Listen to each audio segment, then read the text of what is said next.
الحمد لله الذي أرسل رسوله بالهدى ودين الحق ليظهره على الدين كله وكفى بالله شهيدا صلاة وسلاما لرسول الله صلى الله عليه وسلم. Ma'asyiral muslimin, ahlullah, ahlul Quran yang pasti dimuliakan dan dirahmati oleh Allah Subhanahu wa taala. Tetap saja kita tidak akan pernah berhenti untuk memperjuangkan kebenaran, untuk mengunggulkan Al-Quran di atas segala. Dan yang pasti pula, perjalanan kita pasti ada rintangan, pasti ada cobaan, pasti ada godaan untuk menguji kesungguhan kita.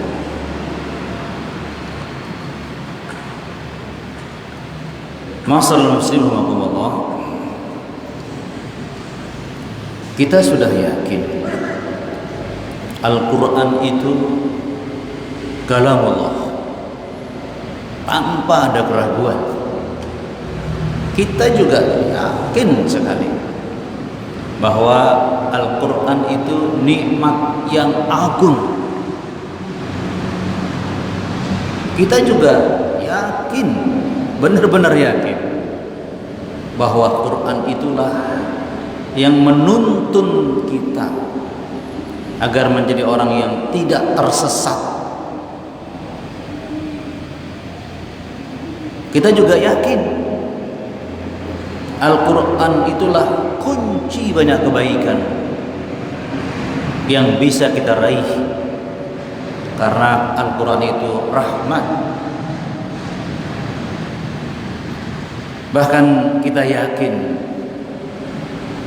bahwa kita bisa menuju surga kalau sampai akhir hayat kita tetap bersama Al-Quran. Tetapi tetap saja yang namanya hidup di dunia selalu ada ujian, sehingga seharusnya dengan keyakinan seperti itu kita tidak akan pernah meremehkan Al-Quran. Seperti tema kita hari ini, meremehkan Al-Quran. Heran gitu kalau seorang muslim, orang mukmin sendiri meremehkan Al-Quran. Jangan-jangan memang keyakinan seperti yang kita bahas di awal itu belum masuk di hati mereka, belum tertancap di hati mereka keagungan nikmatnya Al-Quran itu.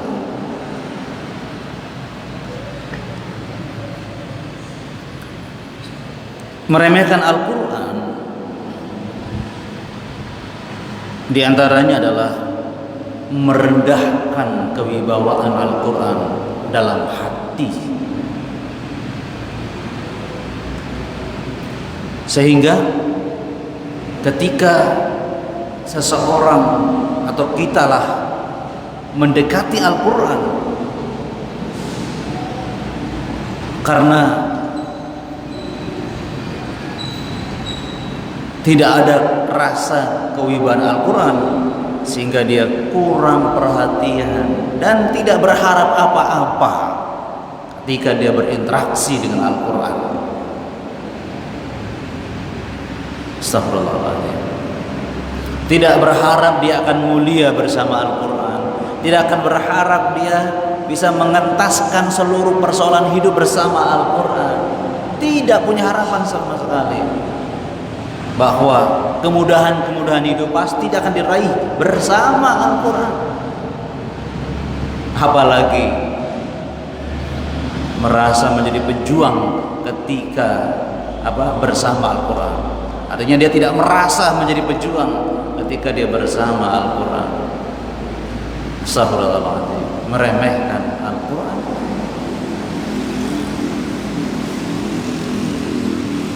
Dan hal seperti ini Ma'asyiral muslimin rahimakumullah, Rasulullah sudah gambarkan dalam nasihatnya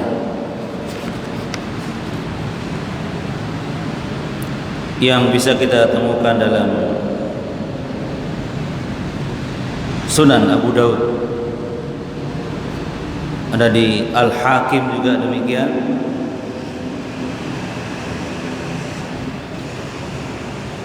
Pada Abu Daud itu nomor 411, sementara di Al-Hakim nomor 8422. Bagaimana Rasulullah menggambarkan salah satu bentuk orang itu meremehkan Al-Quran, dia lebih mendengarkan kata-kata manusia meskipun bertentangan dengan Al-Quran. Mungkin kita sudah merasakannya sekarang. Assalamualaikum. Saya bacakan terjemahannya. Ini hadis yang cukup panjang.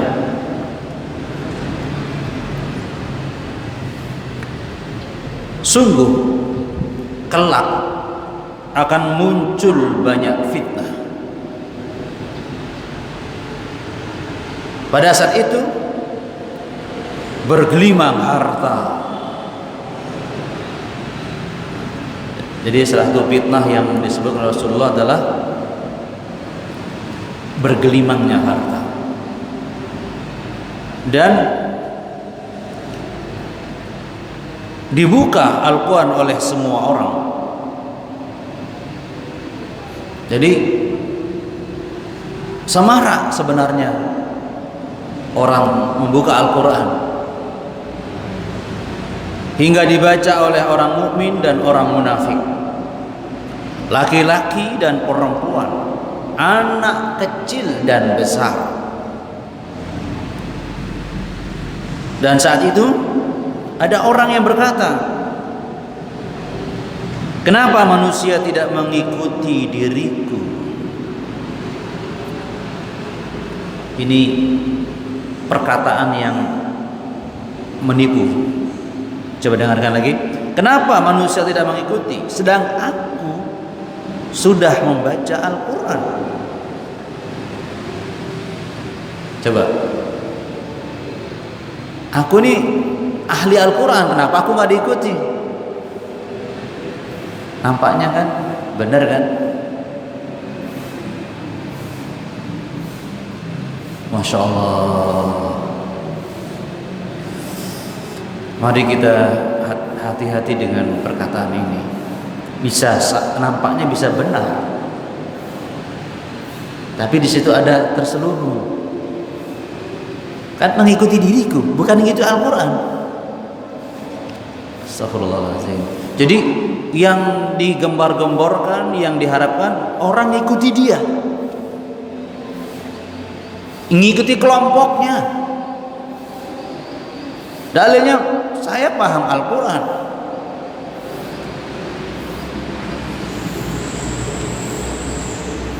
Yang sebenarnya kan, ikutlah bersama Al-Quran yang aku sampaikan. Nah, ikutlah Al-Quran yang aku sampaikan, bukan mengikuti diriku. Allah Akbar. Ini di situ ya. Mereka tidak akan mengikutiku hingga aku mengarang sesuatu yang baru selain Al-Quran untuk mereka.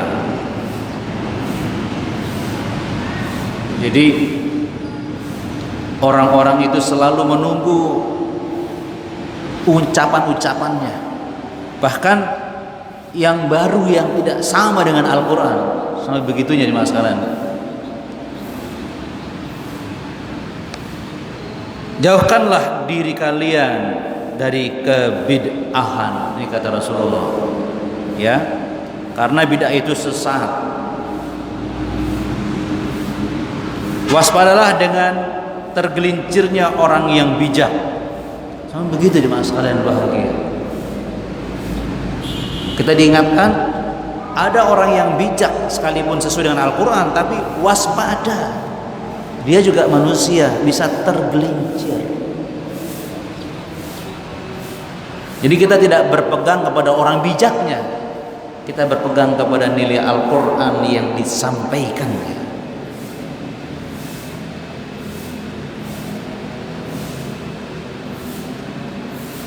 Seorang munafik bisa saja mengatakan kata-kata yang benar, lalu kebenaran itu diterima menurut versi orang yang mengatakannya. Allahu Akbar. Jadi sampai ada ungkapan bahwa yang disampaikan itu benar menurut versi yang mengatakannya, padahal dia orang munafik. Sudah jelas ya, kalau bicara munafik selalu menutupi kebohongannya, seolah-olah itu dia jujur dan dia benar.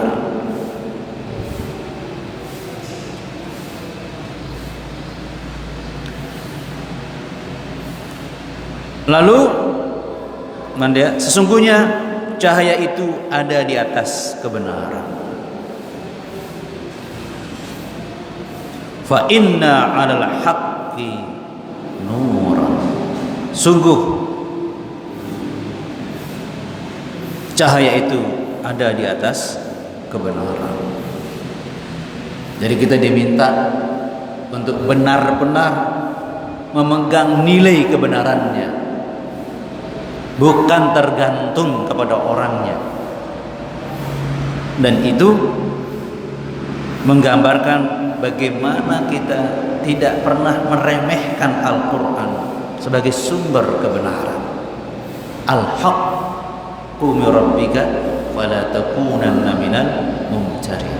Jadi kita nggak ragu-ragu bukan karena orangnya atau siapa orangnya, tapi ketika kita yakin bahwa yang disampaikan itu memang landasannya dan tidak bertentangan dengan Al-Quran Al-Karim. Sebegitunya kita harus mengagungkan Al-Quran, jangan meremehkannya. Jadi kita harus kritis dalam arti sesuaikah dengan Al-Quran, itu kritis.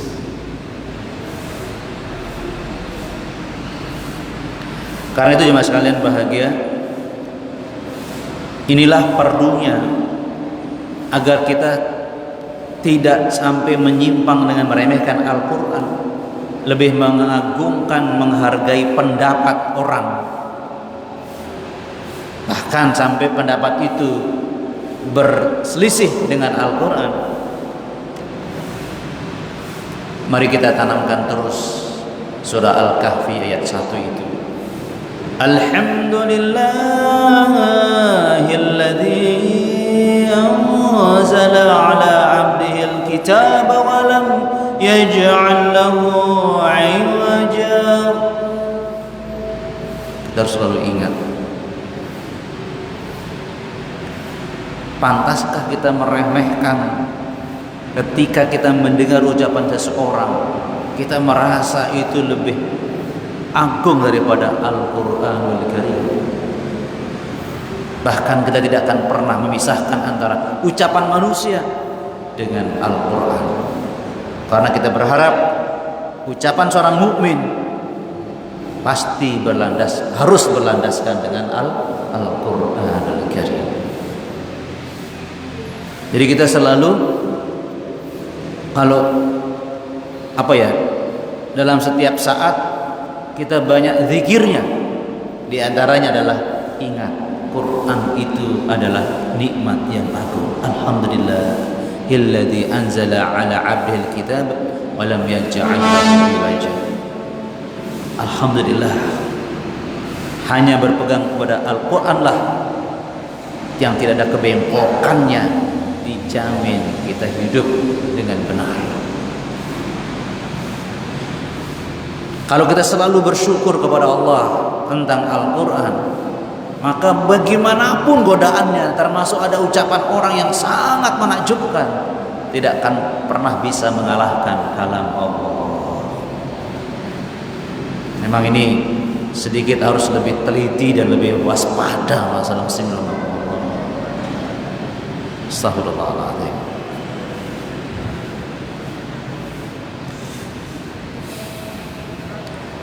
Ini hal yang maaf. Jangan kita lengah dari bersyukur kepada Al-Quran yang merupakan nikmat yang agung dari Allah. La in syakartum la azidannakum wa la in kafartum inna adzabi lasyadid. Apakah tidak kufur namanya? Apakah ini termasuk kufur ketika kita menerima pendapat seseorang yang padahal kita tahu itu bertentangan dengan Al-Quran, kita kemudian meremehkan Al-Quran? Bahkan yang lebih halus lagi, kita menelan mentah-mentah tanpa memikirkan pokoknya kalau dia bicara pasti benar. Ya Rahmanur-Rahim. Coba kita renungkan, kita waspadai sikap kita seperti ini, maksudnya. Karena itu kita selalu berharap kepada Allah seperti doa-doa yang diajarkan Rasulullah SAW. Anta ja'alal Qur'anal 'azima rabi'a qalbi. Memang hanya Quran itu yang menyejukkan hati kita, membuat kita tenang hidup kalau sudah ini Al-Quran. Kan begitu Mas Rasamin. Kalau nggak bersama Al-Quran nggak tenang kita. Wa nura sadri. Dan dia adalah penerang dadaku. Dan itu selamanya, selalu, tidak ada lagi kata-kata sebagian waktu buat pendapat orang lain yang saya terima meski bertentangan dengan Al-Quran. Tidak, selamanya kita bersama Al-Quran. Dan ingat, ketika Allah mengatakan Quran itu roh, tidak boleh lepas dari hati kita. Ya Rahmanur-Rahim.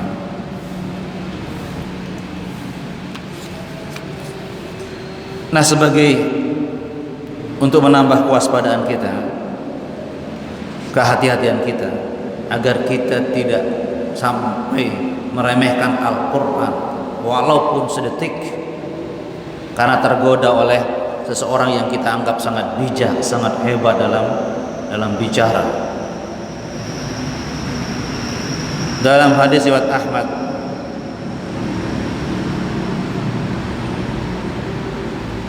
Rasulullah pernah mengingatkan kepada kita semuanya,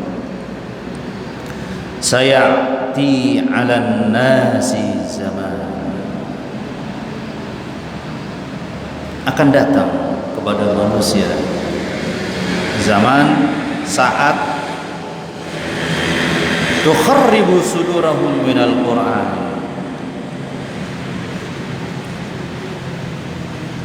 yang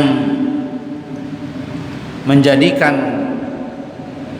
yang dada mereka kosong dari Al-Quran. Jadi tukharribu sudurahum minal Quran, yang dada-dada mereka kosong dari Al-Quran. Tubla kama tubla thiyabuhum, seperti lusuhnya pakaian mereka. Nah, ini bergambaran berproses. Ya, asalnya bajunya baru, bagus, lama-lama apa namanya? Lusuh. Jadi kita tidak boleh awalnya semangat, semakin lama kurang semangat. Awalnya sangat yakin, semakin lama suci pakaian itu, semakin lama semakin lusuh. Tidak boleh terjadi. Ini perumpamaan yang sederhana tapi pas. Kita berpakaian tapi nggak tambah baru, tambah lama tambah lusuh. Dia beriman pada Al-Quran, tapi semakin lama semakin jauh dari nilai Al-Quran tadi. Ya tadi sampai tukharribu sudurahum minal Quran, di hati mereka kosong dari Al-Quran. Ya Rahmanur-Rahim. Wala yajiduna lahu halawatan wala ladzatan. Nah, Rasulullah lebih menjelaskan lagi cara kita mengukur diri masing-masing. Bagaimana orang yang menjadikan Quran seperti pakaian yang semakin lama semakin lusuh. Beliau mengatakan, wala tajiduna lahu halawatan. Jadi meskipun mereka baca Quran, mereka tadabbur Al-Quran, masih bersama Al-Quran, mereka tidak merasakan manisnya, wala ladzat, dan juga tidak merasakan lezatnya Al-Quran. Wala yajiduna lahu halawatan wala ladzatan.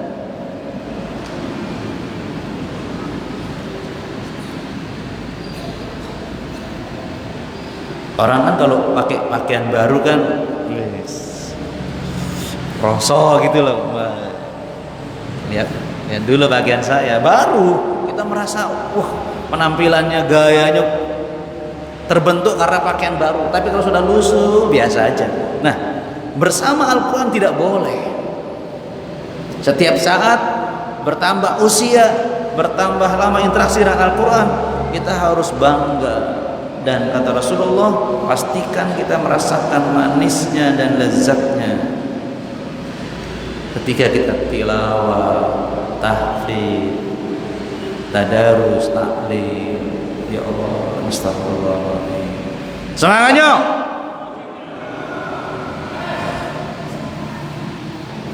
Jadi kita selalu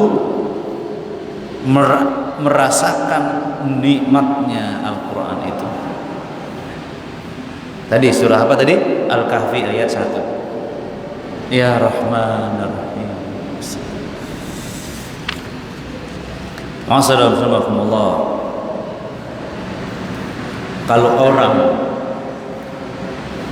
sudah tahu pernah makan kue sudah enggak enak, mungkin ngeliriknya enggak. Nih, langsung begini sudah. Artinya Al-Quran itu sebagaimana kue tadi dimasukkan ke dalam mulut. Kalau Quran masukkan ke dalam hati, karena dia merasakan lezatnya, nikmatnya tadi. Allahu Akbar. Karena itu maaf, bukan membela para asatidz atau para dai.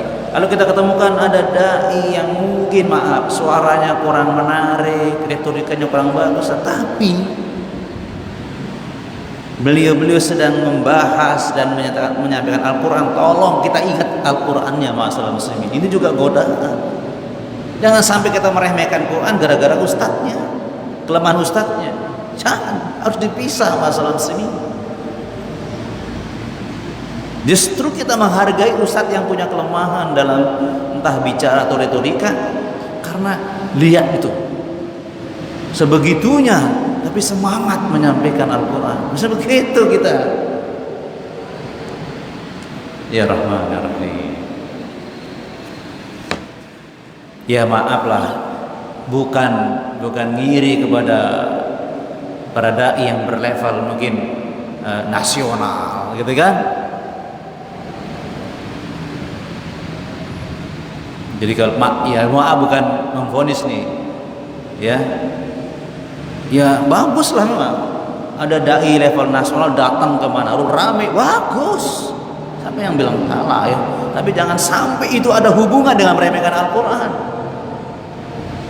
Tapi kalau acaranya disampaikan oleh level bangil, nggak datang tuh. Saya bukan menuduh, tapi ini renungan kita, jangan sampai itu termasuk gitu.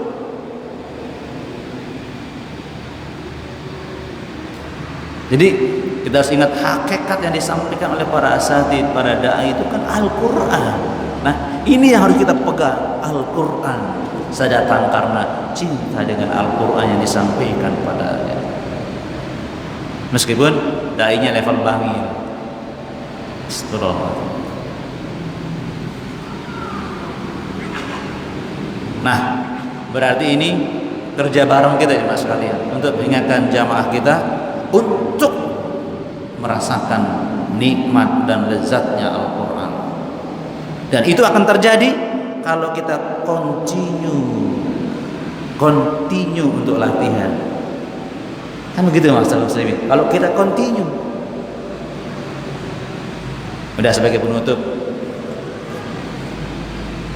olahraga itu menyehatkan. Sudah paham itu ya kan? Tapi kalau kita sudah lama nggak olahraga, coba mulai olahraga, di sini rasanya pegel, di sini nyut macam-macam kan gitu. Jangan kapok lagi untuk olahraga berikutnya. Terusin, makin lama olahraga, badan segar, bugar, enak. Tapi kalau berhenti, masalah lagi nanti, masalah subhanallah. Itulah pentingnya istimrariyatul amal. Terus menerus kita beramal.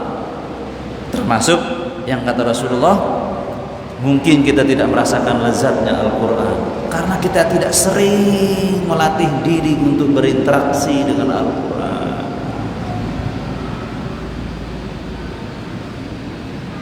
Mudah-mudahan kita nggak kalah dengan orang perokok. Kalau sini ada merokok, maaf, pada isapan yang batang ke 1000 atau 2000, 3000 baru dia merasakan, baru dia merasakan, ternyata baru dia magat dan tidak mau lepas dari rokoknya. Perlu latihan, termasuk rasakan nikmatnya, lezat manisnya Al-Quran. Mari Mas, kita berusaha untuk terus menerus dalam kesabaran, istiqomah berinteraksi bersama Al-Quran sampai akhir hayat. Tetap semangatnya. Subhanakallah wa bihamdika asyhadu an la ilaha illa anta astaghfiruka wa atubu ilaik. Assalamualaikum warahmatullahi wabarakatuh.